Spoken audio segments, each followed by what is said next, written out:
चुड़ैल की रंग बिरंगी मुर्गियां। आधी रात के समय जंगल में एक चुड़ैल अपनी रंग बिरंगी मुर्गी को हाथ में लेकर कहती है, चलो आज से मैं रंग बिरंगी मुर्गियों को बेचूंगी। जो मेरे साथ हुआ है उसका हिसाब भी चुकता करूंगी। आ रही हूँ गांव वालों में, लेकिन उससे पहले मुझे इंसानों को मुर्गियों में बदलना होगा, तभी तो बेचूंगी उन्हें। ऐसा कहकर चुड़ैल गांव की ओर जाकर सोते हुए लोगों को अपने जादू से रंग बिरंगी मुर्गी में बदल देती है और उन्हें पिंजरे में डालकर ले आती है। और जब वो रंग बिरंगी मुर्गियां पिंजरे में छटपटाती हैं तो चुड़ैल हंसकर कहती है, ओह बेचारी मुर्गियों, चटपटा रही हो तुम? अभी तो तुम और चटपटाओगे। जो लोग तुम्हें मार कर निगल जाएंगे वही दर्द मैं तुम्हें दूंगी, वही। अगले दिन चुड़ैल अपना रूप बदलकर उन सभी रंग बिरंगी मुर्गियों को पिंजरे की गाड़ी में रखकर गली गली जाकर बेचते हुए कहती है, मुर्गियाँ ले लो, मुर्गियाँ, रंग बिरंगी मुर्गियाँ, ताजी ताजी अनोखी मुर्गियाँ। मोहतरमा, ये मुर्गी कैसे दी है? ये तो बड़ी ही सुंदर है, कहाँ से आई तुम्हारे पास? साहब गुठलियाँ मत गिनो, बस आम खाओ। हाँ ठीक है, मुझे ये गुलाबी और संतरी वाली मुर्गियाँ दे दो। ये लीजिए आपकी दोनों मुर्गियाँ। अरे मुझे भी दो, मुझे भी दो, और मुझे 3 रंग बिरंगा वाली मुर्गियाँ दे दो जल्दी से। अरे थोड़ा सब्र कीजिए, एक एक करके मैं आप सबको आपके सारी मनपसंद रंग बिरंगी मुर्गियाँ दूंगी। अरे वाह, आज तो काफी लोग मेरी मुर्गियाँ खरीदने आए हैं।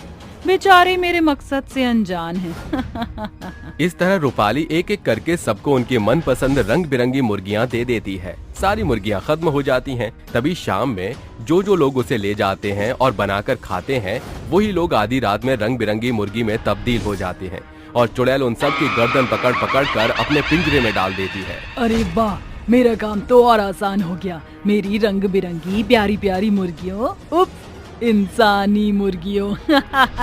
आखिर चुड़ैल का ये सब करने का क्या खास मकसद हो सकता है? वो लोगों को रंग बिरंगी मुर्गियां क्यों बना रही है? जानने के लिए कहानी में आगे बढ़ते हैं। अगले दिन चुड़ैल आधी रात में लाई इंसानी मुर्गियों को बेचने जाती है। लोग बड़े आराम से उन मुर्गियों को ले लेते हैं और जैसे ही माला नाम की औरत उस मुर्गी को काटने जाती है तो वो मुर्गी बहुत छटपटाती है और अपनी चोंच से उसकी आंख में मारकर चली जाती है। चुड़ैल पास खड़ी देख रही थी कि वो उस रंग बिरंगी मुर्गी की गर्दन पकड़कर कहती है, तेरी हिम्मत कैसे हुई यहाँ से भागने की? तुझे भी बाकी मुर्गियों की तरह जलना भुनना होगा, वरना मैं और मुर्गियों को कैसे बेचूंगी। ये बोलकर चुड़ैल मुर्गी का अपने जादू से चिकन फ्राई बना देती है। बाद में माला और उसका पति रात में यही खाते हैं। तभी विराज बोलता है, अरे आज तो तुमने काफी अच्छा चिकन फ्राई बनाया है माला। यकीन नहीं हो रहा है कि तुमने बनाया है। झूठ बोल देती हूँ, वरना ये मुझे हीरो का हार नहीं दिलाएंगे। जी मैंने ही बनाया है। वाह, ऐसी बात है तो तुम्हारा पेंडिंग हीरो का हार कल आ जाएगा। आप सच कह रहे हैं? मुझे हीरो का हार दिलाएंगे? हाँ हाँ बिल्कुल। ये बोलकर दोनों अपने कमरे में चले जाते हैं। वहीं आधी रात को बेड पर सोते सोते दोनों रंग बिरंगी मुर्गियों में बदल जाते हैं। ये देखकर चुड़ैल उन्हें भी कैद करके फिर से अपने पास ले आती है और वही करती है जो करती आई है। धीरे धीरे लोगों के गायब होने से उनके परिवारजन परेशान होने लगते हैं। एक की माँ मुखिया से कहती है, अरे मुखिया साहब कुछ तो कीजिए, मेरा बेटा का अचानक ही रात से गायब है, अभी तक नहीं मिला। हाँ हाँ मुखिया जी, मेरी बीवी भी 2-4 दिन से गायब है। मैंने हर जगह तलाश किया लेकिन वो मुझे कहीं ना दिखी। आप कुछ करते क्यों नहीं हैं? आप सब परेशान मत होइए, मैं कुछ हल निकालता हूँ। अगले दिन चुड़ैल मुखिया के दरवाजे पर रंग बिरंगी मुर्गी बेचने आती है। मुखिया वो मुर्गी खरीद लेता है। जैसे ही वो खाना खाने जाता है तो उसका कुत्ता उसके चिकन पर झपट्टा मारता है, जिसके खाते ही वो एक गुलाबी कलर का मुर्गी बन जाता है। ये बात मुखिया को हजम नहीं होती और वो सोने का नाटक करता है। तभी चुड़ैल की नजर मुखिया पर न जाकर मुर्गी पर जाती है और वो मुर्गी को जैसे ही उठाती है, मुर्गी का शक यकीन में बदल जाता है और वो मन में कहता है, मतलब मेरा शक सही था। ये सब गांव में चुड़ैल का किया धरा है, जो मुर्गियां बेचकर लोगों का मुर्गा बना देती हैं, फिर इंसानों को ही खिला देती हैं ताकि उन्हें बेच सके।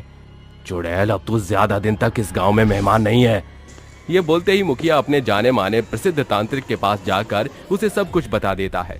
तांत्रिक उसके बेचे हुए एक मुर्गे को घेरे में बिठाकर पूजा करता है। तंत्र विद्या से चुड़ैल न चाहते हुए भी तांत्रिक के बनाए घेरे में पहुंच जाती है और बौखलाई चुड़ैल चिल्लाकर कहती है, छोड़ मुझे, क्यों मुझे यहाँ लेकर आया है? जाने दे वरना मैं तुझे मार डालूंगी तांत्रिक। बंद कर अपनी बकवास, अब तो यहाँ से कहीं नहीं जाएगी। अगर जाना है तो मेरे सवालों का जवाब दे। बता, क्यों लोगों को रंग बिरंगी मुर्गियां बना रही है? मकसद क्या है तेरा इसके पीछे? तूने पूछा और मैं क्या बता दूंगी? तेरी गुलाम तोड़ी हूँ मैं, चुड़ैल हूँ चुड़ैल, मार डालूंगी तुझे, जाने दे मुझे। तुम काली पीली चुड़ैलों का कुछ नहीं हो सकता। जब तक हम तांत्रिक भी अपना असली रंग नहीं दिखाते, कुछ बताकर राजी ही नहीं होती हो। अब देखो। ये बोलते ही तांत्रिक उस पर मंत्रों से छड़ी मारता है, जिससे चुड़ैल खुद ब खुद बताने लगती है। मत मारो मुझे, मैं सब बताती हूँ। कुछ समय पहले की बात है। इसी गांव में मैं गरीब आम्रपाली मुर्गियां बेचती थी, लेकिन अचानक पैसा न होने की वजह से मेरी मुर्गियां मर गई। मैं बहुत निराश हो गई। निराशा में जंगल में चली जा रही थी, तभी मेरे सामने चमचमाती नीली की एक मुर्गी आई। कोई था नहीं तो मैं उसे अपने घर ले आई। मैंने कैसे भी जुगाड़ करके उसे दाना खिलाया। उसी रात उसने मुझे रंग बिरंगे 10-12 अंडे दिए, जिससे रंग बिरंगी मुर्गियां बनी और मैंने उन्हें बेचना शुरू किया। दुगने दाम में मुर्गियां बिकने लगी। इतनी की भीड़ लग जाती थी कि मुझे ये बोलना पड़ता था, अरे आप धक्का मुक्की मत कीजिए, ठीक से खड़े रहिए। मेरे पर बहुत सारी रंग बिरंगी मुर्गियां हैं, ये लीजिए आपको और आपकी ये 6 अलग रंग की मुर्गियां। धीरे धीरे आम्रपाली की आर्थिक स्थिति ठीक हो गई और एक दिन आम्रपाली के पड़ोसी गगन, विक्रम, सनम, राजू की लालची नजर उसकी रंग बिरंगी मुर्गियों पर थी। अमीर बनने के लिए एक रात उसकी रंग बिरंगी मुर्गियों को चुराने वो आते हैं। मुर्गियों के शोर से आम्रपाली बाहर आती है और उनसे लड़ने लगती है। छोड़ो मेरी मुर्गियों को, तुम्हारी हिम्मत कैसे हुई उन्हें चुराने की? हिम्मत तो हुई है, अब देख हम भी कैसे अमीर बनते हैं। ये बोलते ही गगन के दोस्त चाकू से आम्रपाली को मार डालते हैं और कुछ दिन बाद अमीर न बनने पर उसकी मुर्गियों का चिकन बनाकर खा जाते हैं। मेरी बेचारी मुर्गियों को बेफालतू में मार डाला और खा गए, और मुझे भी मार दिया। उसी का बदला मैं उनसे ले रही हूँ। उन्हें ही रंग बिरंगी मुर्गी बनाकर इंसानों को बेचकर उन्हें ही खिला देती हूँ। ले लिया ना तूने अपना बदला सभी से, उन्हें रंग बिरंगी मुर्गी बनाकर। अब मैं तुझे इस रंग बिरंगी दुनिया से अलविदा करता हूँ। ऐसा कहकर तांत्रिक उस दुष्ट चुड़ैल को एक अभिमंत्रित तहखाने में बंद कर जमीन में दफना देता है, जहाँ किसी का आना जाना नहीं होता और सब पहले की तरह ठीक हो जाता है। भूतों का play school. Little kids play school नाम का एक प्ले स्कूल था, जो कि दोबारा से शुरू हो गया, जहाँ महज 5 से 7 साल के छोटे बच्चों का दाखिला हो रहा था। 2 दिन बाद से प्ले स्कूल चालू हो जाता है। सभी बच्चे आपस में खेल रहे थे, तभी ध्रुव श्रवण को धक्का मार देता है तो श्रवण कहता है, तेरी हिम्मत कहते हुई मैं तो माला लेने की, अब मैं तेरे को धक्का मार लूंगा। तुम टोटले ब्लाया धक्का मारने वाला। अले अले तुम सब ललो मत, मैम आने वाली हैं। नहीं चुप लिया, आज तो मैं इते फोलूंगा ना तो मैम तो इसकी शिकायत कर दूंगा। 5 साल के श्रवण के कहते ही ध्रुव को गुस्सा आता है और दोनों एक दूसरे को मारने लगते हैं। तभी वो इतना गुस्से में आ जाते हैं कि अपने शैतानी रूप लेकर पूरी क्लास में डेस्क और पेपर को उड़ाने लगते हैं। तभी अपनी जादुई शक्ति से एक दूसरे को धक्का देकर कहते हैं, तुझे क्या लगा था मैं बच्चा ही बना रहूंगा? जानता है ना शैतानी शक्तियां हैं मेरे पास। तो तुझे क्या लगता है मेरे पास नहीं है? मेरे पास भी शैतानी शक्ति है, ये देख मेरा वार। ऐसा बोलकर श्रवण उस भूतिए ध्रुव को दीवार पर पटक देता है। दोनों गुस्से में पूरी क्लास का हुलिया बदल देता है। इतने में सुप्रिया भी चुड़ैल बन जाती है और अपनी शक्ति से दोनों को बांधकर गुस्से से कहती है, तुम दोनों भूल गए हो कि ये एक भूतिया प्ले स्कूल है, जहाँ शक्तियाँ सिर्फ तुम पर ही नहीं मुझ में भी शक्ति है।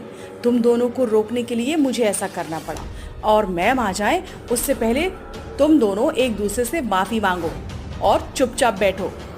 सॉरी श्रवण, सॉरी ध्रुव। गुड, अब अच्छे बच्चे की तरह नॉर्मल रूप में आ जाओ। दोनों अपने नॉर्मल रूप में आकर अपनी शक्ति से क्लासरूम को पहले जैसा क्लासरूम बना देते हैं। तभी क्लास में विशाखा चुड़ैल आकर कहती है, अरे आज तुम बच्चे इतना शांत कैसे बैठे हो? रोज तो बहुत शोर मचाते हो। वो मैम हम अब सुधर चुके हैं, अब हम शैतानी नहीं करेंगे। हाँ मैम। सारे भूतिया बच्चे सुप्रिया के लिए तालियां बजाओ। पर मैम मैंने क्या किया है? मैंने देखा था तुमने कैसे दोनों को समझाया और हैंडल किया। क्लास में तोड़फोड़ होने के बाद भी पहले जैसा कर दिया। वैसे मैंने क्लास के बाहर से ये सब देख लिया था। अच्छा मैम, सब बच्चे अब अपनी इंग्लिश की किताब निकालकर मेरे पीछे पीछे बोलो। Yes ma'am. A for आत्मा, A for आत्मा, B for भटकता भूत, B for भटकता भूत, C for चुड़ैल। C for चुड़ैल। मैम मैं सुनाऊं आगे? मैं पहले से ही पढ़ के आई हूँ। हाँ सुनाओ रजनी। D for डरावनी डायन, E for evil, F for फालतू चुड़ैल, G for गंदी चुड़ैल, H for हरी चुड़ैल, I for कोई बात नहीं, आगे नहीं आ रहा है तो मैं बता दूंगी। I for आईफोन वाली चुड़ैल। चलो सब बच्चे रजनी चुड़ैल के लिए तालियां बजाओ। Okay ma'am. विशाखा के बोलते ही सारे भूतिया बच्चे अपने हाथ से ताली बजाते हैं, लेकिन अलग अलग तरीके से। जैसे ही बच्चे हाथ ऊपर करते हैं तो उनके हाथ अलग होकर हवा में जोर जोर से ताली बजाने लगते हैं। तभी क्लास में 2 इंसानी बच्चे नए दाखिले में आते हैं। यह देखकर चुड़ैल विशाखा को गुस्सा आता है और मन में कहती है, ओह नो, ये हमारे स्कूल में इंसानी बच्चों को किसने भेजा? अब तो हम यहाँ पर कोई भूतिया कारनामे भी नहीं कर पाएंगे। मैडम ये नए बच्चे आए हैं। हाँ हाँ अंदर आ जाओ। तुम दोनों बच्चे अपना नाम बताओ। मैम मेरा नाम पन्ना है। और मैम मेरा नाम पीयूष है। कौन सा पन्ना है? तू पेज का पन्ना या आम का पन्ना? बच्चों ऐसे नहीं हंसते। जाओ दोनों सीट पर बैठ जाओ और सारे बच्चे ड्राइंग बनाओ। सारे भूतिया बच्चे खून से भूत की ड्राइंग बनाते हैं और वो बाकी के 2 बच्चे आम और घर बनाते हैं। ये देखकर विशाखा सारे भूतिया बच्चों को 100 में से 100 नंबर देती है और उन दोनों को कहती है, ये क्या है? तुम दोनों ने क्या बकवास बनाया है? और कलर से क्यों बनाया है? किसी के खून से क्यों नहीं बनाया? मैम आप क्या बोल रही हैं? खून से ओए हो जाएगी। मैम मेरी ड्राइंग भी सही नहीं है। नहीं, तुम दोनों की बहुत खराब ड्राइंग है। मुझे खून से बनी ड्राइंग बना कर लाओ। पर मैम दोनों बच्चों की बात से चुड़ैल को बहुत गुस्सा आता है और वो अपने असली रूप में आकर कहती है, अगर तुम दोनों ने खून से भरी पेंटिंग नहीं बनाई तो मैं तुम्हारे साथ क्या करूंगी ये तुम नहीं जानते। माँ ये तो डरावनी चुड़ैल मैम है। मुझे नहीं पढ़ना। इनसे पीयूष चलो घर चले। हाँ घर चलो, मुझे बहुत डर लग रहा है। अगर तुमने यहाँ से भागने की कोशिश की तो मेरे भूतिया बच्चे तुम्हारा क्या हल करेंगे ये तुम नहीं जानते। अब देखो हम क्या करते हैं। आओ हमारे साथ खेलने चलो। उस प्ले स्कूल के सभी बच्चों की लाल आंखें थी। उनके साथ दोनों खेलने में काफी डर रहे थे। उनके बाद सभी लंच करते हैं तो भूतिया बच्चों के लंच में मांस के टुकड़े और जमीन पर हड्डी पड़ी होती है जिसे वो खाते हैं। तभी छुट्टी होती है और चुड़ैल कहती है, कल दोबारा यहाँ पढ़ने आना। अगर घर जाकर किसी को कुछ भी बताया तो याद रखना रात को मैं तुम्हारे पास आ जाऊंगी। हम किसी को कुछ नहीं बताएंगे, हमें घर जाने दो। हाँ, नहीं बताएंगे, मम्मी पास जाने दो। इस तरह दोनों डरे सहमे घर जाते हैं, जिस वजह से उन्हें बुखार आ जाता है। अपने दोनों बच्चों को तेज बुखार में देखकर लता कहती है, बच्चों तुम्हें क्या हुआ है? बताओ। मुझे लगता है आज जरूर प्ले स्कूल में कुछ हुआ है। पन्ना, पीयूष, दोनों कुछ तो बोलो। माँ प्ले स्कूल में चुड़ैल है, अब हम दोनों कभी भी नहीं जाएंगे। ऐसा कहकर पीयूष और पन्ना उसे सब बता देते हैं। अगले दिन लता सीधा प्ले स्कूल में तांत्रिक बाबा को ले जाती है, जहाँ वो चुड़ैल को काबू में करने के लिए तंत्र करने लगता है। तभी चुड़ैल उसके आसपास की चीजों को तहस नहस कर देती है। यज्ञ को बुझाकर कहती है, बुढ़े तांत्रिक, तेरी हिम्मत कैसे यहाँ आने की? ये मेरा प्ले स्कूल है, मेरी बगैर इजाजत के यहाँ कोई नहीं आता। ओह, तू लाई है ना इसे यहाँ? हाँ, मैं ही लाई हूँ। तूने जो मेरे बच्चों के साथ किया है ना, उसके लिए मैं तुझे माफ नहीं करूंगी। तेरे इस प्ले स्कूल को हटाकर ही रहूंगी। बता चुड़ैल, तूने क्यों प्ले स्कूल का ये माहौल बना रखा है? जाती क्यों नहीं है यहाँ से? वजह मेरे पास बहुत बड़ी है। 3 महीने पहले ही ये प्ले स्कूल शुरू हुआ था।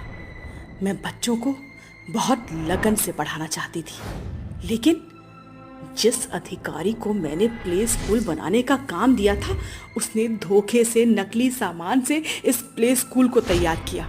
और जब मैं अपने छोटे छोटे बच्चों को स्कूल में ले गई तो 4 घंटे के बाद ही वो प्ले स्कूल चकनाचूर हो गया, जिसमें बच्चों के साथ मैं भी मर गई।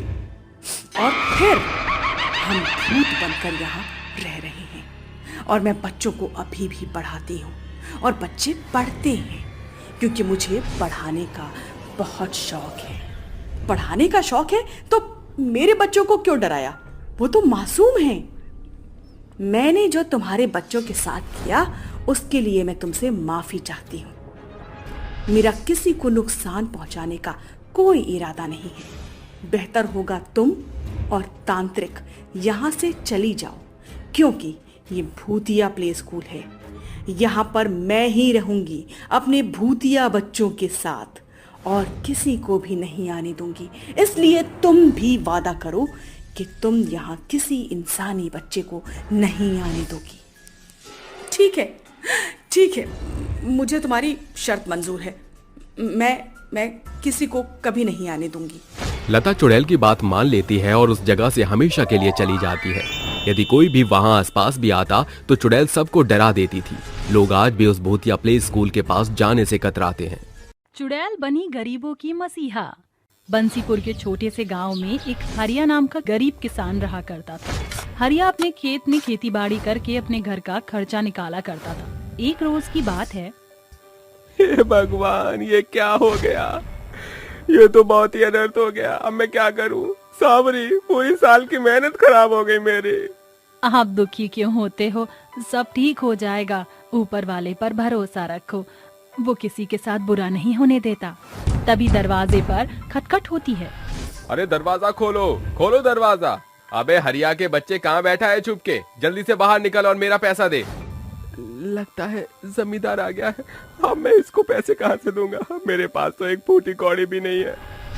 हरिया बहुत ही डरते हुए दरवाजा खोलता है। दरवाजे के सामने जमींदार खड़ा होता है। क्यों बे हरिया के बच्चे, कितने घंटे बाद तूने दरवाजा खोला है? अबे तुझे याद है ना, तूने अपनी जमीन के कागज रखकर मुझसे पैसे लिए थे। हाँ मालिक, मैं जानता हूँ, मैंने तुमसे पैसे लिए हैं, लेकिन मुझे थोड़ा सा समय तो दे दो, मैं आपका सारा पैसा उतार दूंगा। ठीक है, मैं तुझे 2 दिन का समय देता हूँ। 2 दिन के अंदर मुझे मेरा पैसा, सारा पैसा वापस चाहिए। ऐसा जुल्म मत करो मालिक, 2 लाख रुपए मैं 2 दिन में कैसे चुकाऊंगा? अरे कम से कम 1 साल का समय तो दो, मैं दोबारा से मेहनत करके आपका सारा पैसा लौटा दूंगा। 2 दिन का मतलब 2 दिन। 2 दिन के अंदर मुझे मेरा पूरा पैसा चाहिए, नहीं तो तू अपने और अपने परिवार के बारे में सोच लियो। ये कहकर जमींदार वहाँ से चला जाता है, जिसके बाद हरिया बहुत परेशान हो जाता है और अपने लिए कोई काम ढूंढने के लिए चला जाता है। देखते ही देखते रात हो जाती है और रात के समय हरिया अपनी पत्नी और बच्चों के साथ खाना पीना खाकर सोने लगता है। और आधी रात के समय हरिया अपने मन ही मन सोचता है, हे भगवान, ये कौन से जन्म का बदला ले रहा है तू? मैं अपनी आंखों के सामने अपनी बीवी बच्चों को भूखा कैसे देखूं? इससे अच्छा तो ये होगा कि मैं मर जाऊं। ये सोचकर हरिया रात के समय अपने परिवार को सोता हुआ छोड़कर गांव के नदी किनारे पहुंच जाता है, जहां वह अपनी जान देने वाला होता है। बहुत हुआ, ना रहेगा बांस ना बचेगी बांसुरी। मैं अब और ये परेशानी नहीं झेल सकता। आज मैं हर एक चीज से मुक्त हो जाऊंगा। इतना कहकर हरिया नदी में कूदने वाला होता है, लेकिन तभी पीछे से अचानक से उसे कोई पकड़ लेता है। जैसे ही हरिया पीछे मुड़कर देखता है, चुड़ैल, चुड़ैल, हे भगवान, चुड़ैल तू कहाँ से आ गई? अरे छोड़ छोड़ छोड़ छोड़ दे मुझे, अब क्या मुझे मार कर ही दम लेगी? चुड़ैल हरिया को पकड़कर वहाँ से एक तरफ खड़ा कर देती है और उससे कहती है, अरे बुड़बक्का नाती, हम तो कब बचाने खातिर यहाँ आई हूँ, काहे यहाँ दुब के अपनी जान देवत हो? तुम एक चुड़ैल होकर मेरी मदद कैसे कर सकती हो? चली जाओ यहाँ से, मुझे परेशान मत करो। अरे हम तो का क्यों परेशान करी, तुम तो पहली परेशान होवा तो। अरे मैं तो यहाँ तो का बचान खातिर आई हूँ, लेकिन लागत है तू बहुत परेशानी में हो। चुड़ैल की बात सुनकर हरिया उसे अपने साथ हुई सभी परेशानी के बारे में बता देता है। जिसे सुनकर चुड़ैल उससे कहती है, खुदकुशी करने से कौनो परेशानी का हल नहीं निकले तो का परेशानियों का सामना करना आना चाहिए और परिवार खातिर जीना भी आना चाहिए। तभी चुड़ैल अपनी शक्तियों से हरिया को ढेर सारा सोना, पैसे, हीरे दे देती है। ये मेरी तरफ से तोहार लिए एक तोहफा, इससे तोहार सबन परेशानी दूर हो जाए। लेकिन बिटुआ, कबो मरण की नहीं सोचना, ये बहुत बड़ा पाप है। तुम चुड़ैल नहीं, तुम तो मसीहा हो मसीहा। आज तुमने वो कर दिखाया जो एक इंसान किसी दूसरे इंसान के लिए कभी नहीं करता। ऐसा कहकर हरिया सोना, पैसा, हीरे लेकर वहाँ से चला जाता है, जिसके बाद उसकी सभी परेशानियाँ दूर हो जाती हैं और वह दोबारा से खेती करना शुरू कर देता है।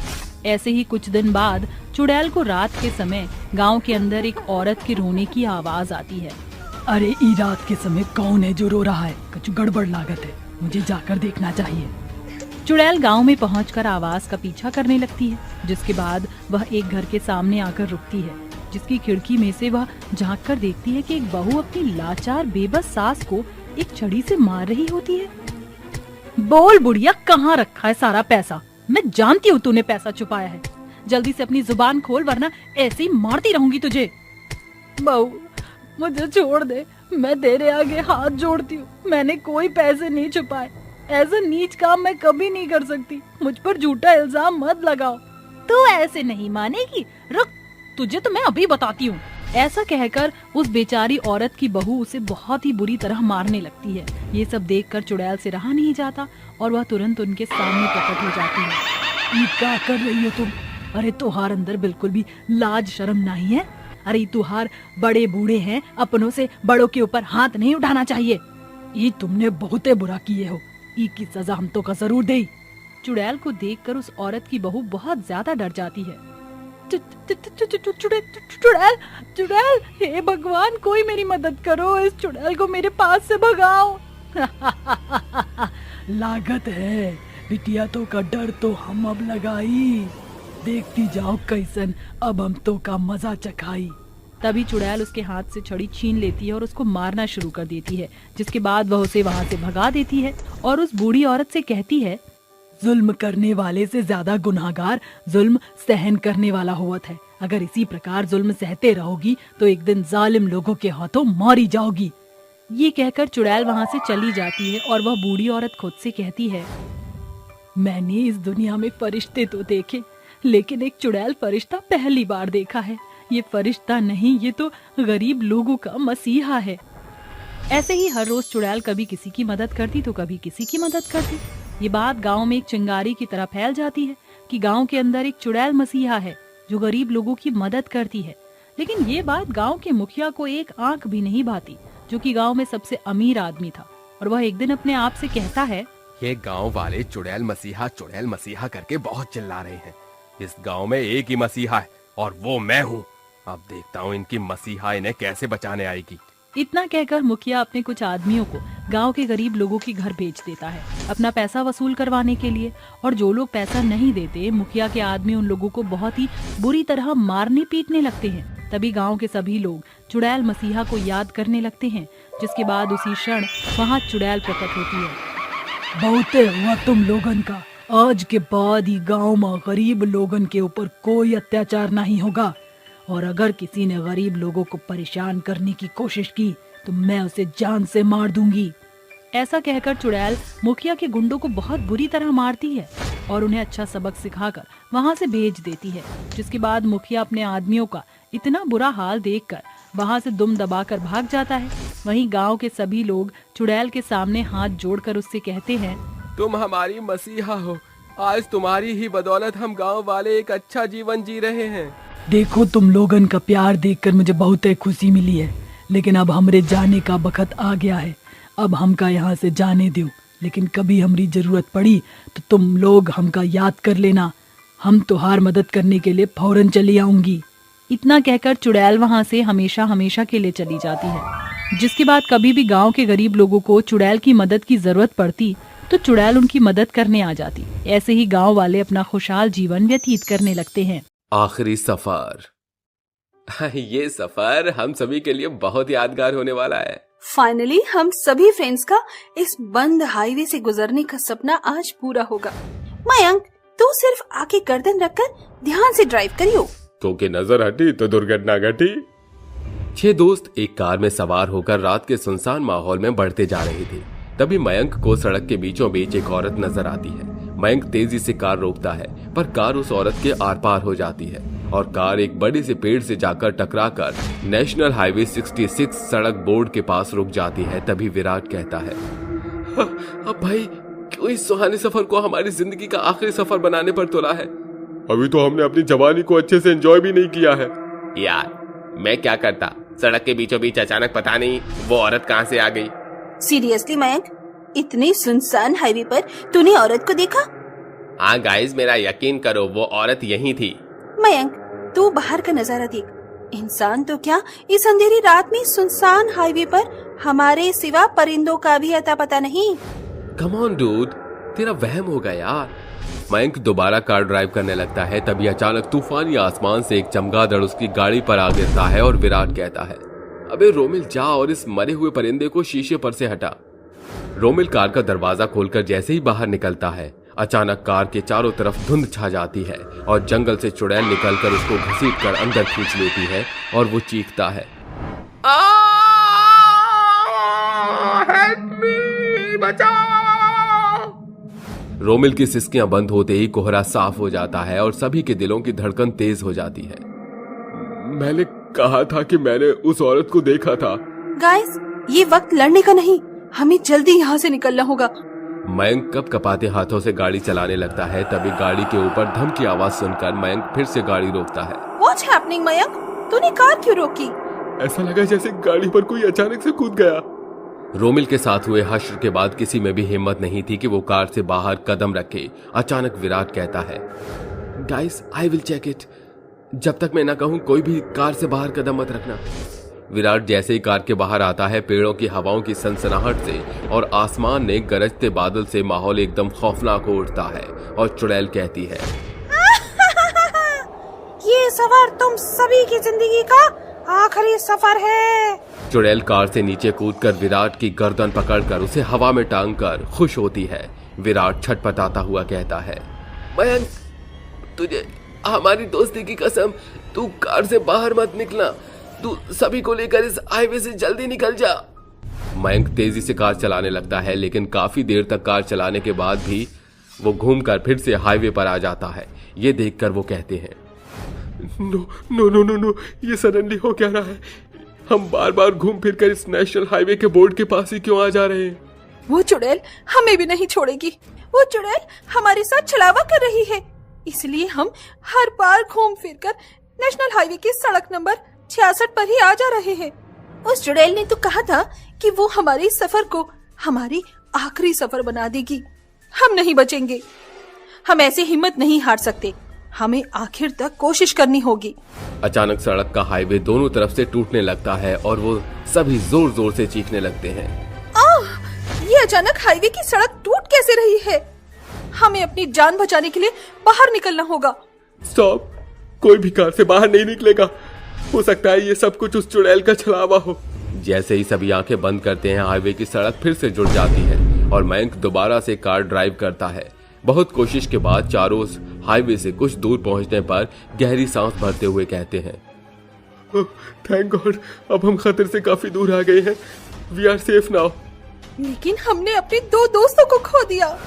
अचानक सड़क के किनारे एक औरत गाड़ी रोकने का इशारा करती है। वो औरत काफी घबराई और डरी हुई थी। मयंक, मुझे लगता है हमको उस औरत की मदद करनी चाहिए। मयंक कार रोककर शीशा नीचे करके कहता है, इतनी सुनसान सड़क पर आप आधी रात को क्या कर रही हैं? प्लीज मुझे लिफ्ट दे दीजिए। इस सड़क पर एक बड़ी खतरनाक चुड़ैल घूम रही है। मैं बड़ी मुश्किल से अपनी जान बचा पाई हूँ। ये सुनकर चारों का गला डर से सूख जाता है और मयंक कार का दरवाजा खोल देता है। किसी की भी नजर उस औरत के उल्टे पांव पर नहीं जाती, पर आशना को चुड़ैल का असली चेहरा शीशे में दिखाई पड़ जाता है। ओह गॉड, ये तो वही चुड़ैल है। मयंक की जान खतरे में है। डोंट वरी, आप हमारे साथ सेफ हैं।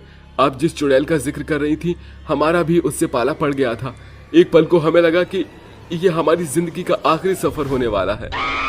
वो चुड़ैल ओह शिट! मयंक जोर से ब्रेक मारता है। चारों कार से बाहर निकलकर भागने लगते हैं। चुड़ैल श्रेया का गला पकड़कर कहती है, लाख कोशिश करके देख लो, ये सफर तुम सभी की जिंदगी का आखिरी सफर ही होगा। Vanshika, let's go.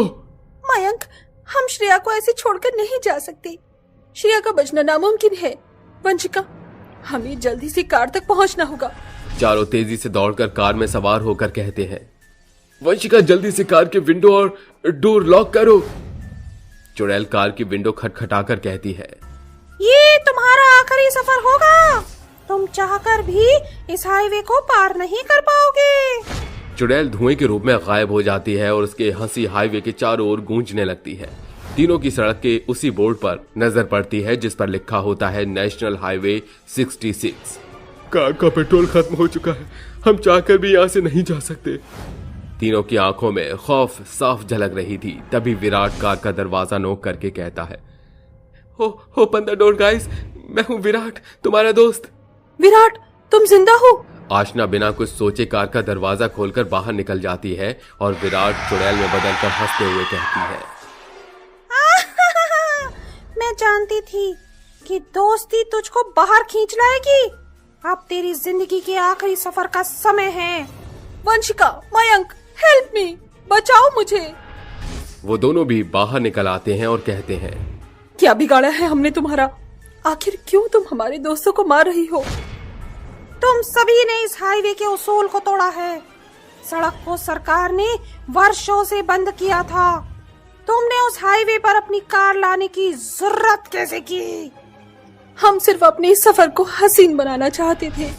क्या तुम्हें पता नहीं, इस हाईवे पर रात के अंधेरे में सिर्फ मेरा राज है।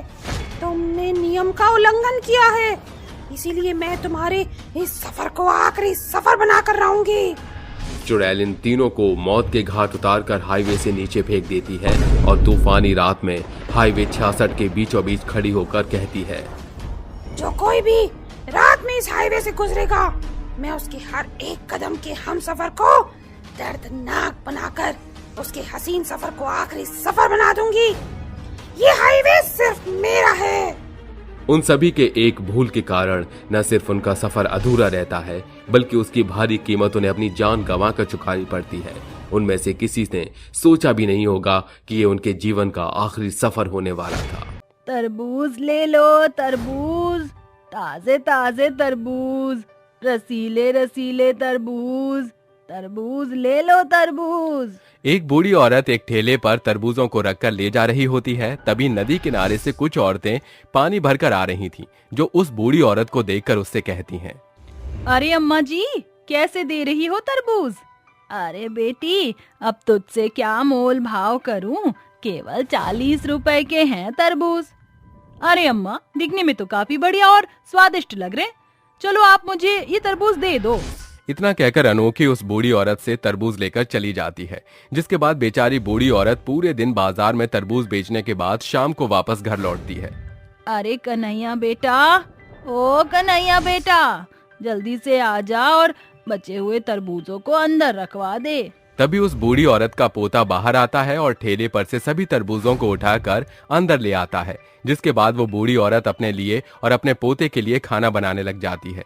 कुछ ही देर में खाना बनकर तैयार हो जाता है, जिसके बाद वो दोनों खाना खाने बैठते हैं। दादी, आपको पता है आज स्कूल में क्या हुआ? पूरी कक्षा में केवल मेरे ही अच्छे नंबर आए थे, जिसकी वजह से टीचर ने मुझे पुरस्कार भी दिया। अरे बेटा, ये तो बहुत ही अच्छी बात है। ऐसे ही दिल लगाकर पढ़ाई करो। मेरा तो बस इतना ही सपना है कि तुम पढ़ लिख कर कुछ बन जाओ। दादी, आप मेरी चिंता मत करो, एक दिन मैं आपका और माँ पिताजी का सपना पूरा करके ही रहूंगा और एक अच्छा आदमी बनूंगा। वो बूढ़ी औरत अपने पोते की ये बात सुनकर बहुत खुश होती है, जिसके बाद वो दोनों खाना खाकर सो जाते हैं। अगले दिन बूढ़ी औरत अपने पोते को स्कूल के लिए तैयार करके स्कूल भेज देती है और ठेले पर तरबूज रखकर तरबूज बेचने के लिए निकल जाती है। बेचारी बूढ़ी औरत जंगल के रास्ते से जाया करती थी। उस दिन जंगल के रास्ते कुछ डाकू गुजर रहे थे। जैसे उन्होंने उस बूढ़ी औरत को देखा तो वो उससे कहने लगे, अरे ओ अम्मा जी, क्या बात है, बड़े ही ताजे ताजे तरबूज लेकर जा रही हैं, जरा हमें भी खिला दे अपने ठेले के तरबूज। ले लो बेटा, ज्यादा नहीं, केवल 40 रुपए के ही हैं। जो मन करे वो तरबूज उठा लो। क्या 40 रुपए? तुझे क्या लगता है बुढ़िया, हम तुझे 40 रुपए देंगे? अरे ओ भवानी, काहे इस बूढ़ी औरत से मगजमारी कर रहा है? सीधा सीधा तरबूज उठा और लाकर मुझे दे। अभी लाता हूँ सरकार, अभी लाता हूँ। भवानी बूढ़ी औरत के ठेले से तरबूज उठाकर गब्बर को दे देता है, जिसके बाद गब्बर तरबूज खाने लगता है। तभी बूढ़ी औरत गुस्से से गब्बर से कहती है, अरे ओ ना मर्द की औलाद, क्या तुझे फ्री फोकट खाने में शर्म नहीं आ रही? एक बूढ़ी औरत को परेशान कर रहे हो, ऊपर वाला तुम्हें कभी माफ नहीं करेगा। अरे भवानी, ई बूढ़ी औरत तो हमका ललकार रही है, तनिक ई का चुप कराई दे, हमका और तरबूज खाना है। गब्बर के इतना कहते ही भवानी उस बूढ़ी औरत के ऊपर गोलियां चला देता है, जिसके बाद वो बेचारी बूढ़ी औरत वहीं मर जाती है। जिसके बाद सभी डाकू मिलकर उसके ठेले के सभी तरबूज खाकर वहां से चले जाते हैं। तभी अचानक से बहुत तेज बारिश होने लगती है। वहीं कन्हैया अपने घर पर अपनी दादी का इंतजार कर रहा होता है। हे भगवान, कितनी जोर से बारिश हो रही है। जब भी बारिश होती है दादी वापस लौटकर घर आ जाती हैं, लेकिन अभी तक दादी आई नहीं। अब मैं क्या करूं? ऊपर से घर की छत भी टपक रही है। कन्हैया को समझ नहीं आता, देखते ही देखते उसके घर में चारों तरफ पानी भर जाता है। वो बेचारा रोते हुए अपनी दादी का इंतजार करने लगता है। तभी अचानक से उसके घर के बाहर एक बहुत ही भयानक चुड़ैल आकर प्रकट हो जाती है, जो और कोई नहीं कन्हैया की बूढ़ी दादी होती है। हे भगवान, ये सब क्या हो रहा है? मेरे पोते को इतनी मुसीबतों का सामना करना पड़ रहा है। तभी चुड़ैल अपनी झोपड़ी के अंदर जाती है, जहां वो देखती है उसका पोता पानी से बचकर रसोई की स्लैब पर उसका इंतजार करता सो गया।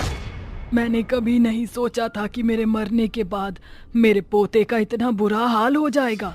मुझे कुछ तो करना ही होगा। तभी चुड़ैल को पानी में एक तरबूज तैरता हुआ दिखाई देता है, जिसके बाद वो उस तरबूज को उठाती है और बाहर ले आती है और उसे अपनी जादुई शक्तियों के द्वारा एक विशाल तरबूज में बदल देती है। जैसे ही तरबूज एक विशाल तरबूज में बदल जाता है, उसके अंदर 2 खिड़की और एक दरवाजा भी बन जाता है। ये हुई ना बात, अब मेरे पोते को कोई परेशानी नहीं होगी। इतना कहकर चुड़ैल अपने पोते के पास जाती है और उसे जगाने लगती है। जैसे कन्हैया नींद से जागकर अपने सामने एक बहुत भयानक चुड़ैल को देखता है, उसके पैरों तले जमीन खिसक जाती है और वो डर के मारे कांपने लगता है। चुड़ैल, मैं तो इतनी देर से अपनी दादी का इंतजार कर रहा था, तू कहाँ से आ गई? कन्हैया, मैं तुम्हारी दादी ही हूँ, डरने की कोई बात नहीं है। जाओ बाहर जाकर देखो, मैंने तुम्हारे लिए कुछ खास रखा है। चुड़ैल अपने पोते कन्हैया को अपने साथ हुई घटना के बारे में बताती है, जिसके बाद कन्हैया उसकी बात मानकर बाहर जाता है। बाहर वो एक बहुत बड़ा विशाल तरबूज का घर देखता है, जिसे देखकर वो बहुत ज्यादा खुश हो जाता है और अपनी चुड़ैल दादी से कहता है, दादी, ये तो एक बहुत बड़ा विशाल तरबूज का घर है। हाँ बेटा, ये तुम्हारे लिए है। जाओ अंदर जाकर देखो, आज के बाद तुम्हें कभी किसी चीज की परेशानी नहीं होगी। अपनी चुड़ैल दादी की ये बात सुनकर कन्हैया तुरंत विशाल तरबूज के घर का दरवाजा खोलता है, जिसके बाद वो अंदर जाता है। अंदर रहने की सभी सुविधाएं होती हैं और कई तरीके के पकवान भी। वहीं एक कोने में कई सारे तरबूज भी धरे होते हैं। अरे वाह, यहाँ तो रहने की सभी सुविधाएं उपलब्ध हैं। ऊपर से यहाँ इतने सारे तरबूज भी हैं। तभी चुड़ैल दादी कन्हैया के पास पहुँचती है और उससे कहती है, देखो कन्हैया, ये विशाल जादुई तरबूज का घर है। इसके अंदर से तुम्हें जादुई तरबूज मिलते रहेंगे, जिससे तुम अपना खुद का बिजनेस शुरू कर सकते हो। लेकिन दादी, मैं आपके बिना मैं कैसे रहूँगा? बेटा, मेरे साथ जो होना था वो हो गया है, लेकिन इसका मतलब ये नहीं कि मैं तुम्हारा साथ छोड़कर यहाँ से हमेशा हमेशा के लिए चली जाऊंगी। जब भी तुम्हें मेरी याद आएगी, मैं तुम्हें मिलने आ जाया करूंगी। दादी माँ, जब से उस दुर्घटना में माँ पिताजी मुझे छोड़कर गए, तब से आपने ही मेरा ख्याल रखा था। आप ही मेरी दुनिया हो। आपके साथ जिन्होंने भी गलत किया, मैं उन्हें सजा दिलाकर ही रहूंगा। ये मेरा आपसे वादा है। अपने पोते कन्हैया की ये बात सुनकर चुड़ैल दादी की आंखों में आंसू आ जाते हैं, जिसके बाद वो रोते हुए उसे गले से लगा लेती है और वहां से चली जाती है। वहीं कन्हैया जादुई तरबूज के घर से तरबूजों को बेचने का काम शुरू कर देता है। देखते ही देखते उसका काम अच्छा खासा चलने लगता है और वो गांव में कई सारी तरबूज की फैक्ट्री और उनके जूस बेचने का काम शुरू कर देता है, जिससे वो धीरे धीरे अमीर होने लगता है। वहीं दूसरी तरफ एक दिन वो अपनी दादी माँ से गुनहगारों को सजा दिलवा देता है, जिसके बाद उन तीनों को जेल की सलाखों के पीछे डाल दिया जाता है। दादी माँ, आज मैंने आपके गुनहगारों को सजा दिलवा दी। काश आप ये सब देख रही होती। तभी कन्हैया को अचानक से उसकी दादी माँ की आवाज आती है। कन्हैया, तुम चिंता मत करो, मैं तुम्हें देख सकती हूँ। तुम अपनी जिंदगी में आगे बढ़ रहे हो। मुझे इस बात की बहुत खुशी है और तुमने मेरे कातिलों को सजा दिलवा दी। इससे ज्यादा और मुझे तुमसे कुछ नहीं चाहिए। अपना ख्याल रखना बेटा। उस दिन के बाद से कन्हैया अपने जीवन में खुशी से जीने लगता है और बड़े होने के बाद वो एक अच्छी सी लड़की देखकर शादी भी कर लेता है और अपना घर बसा लेता है।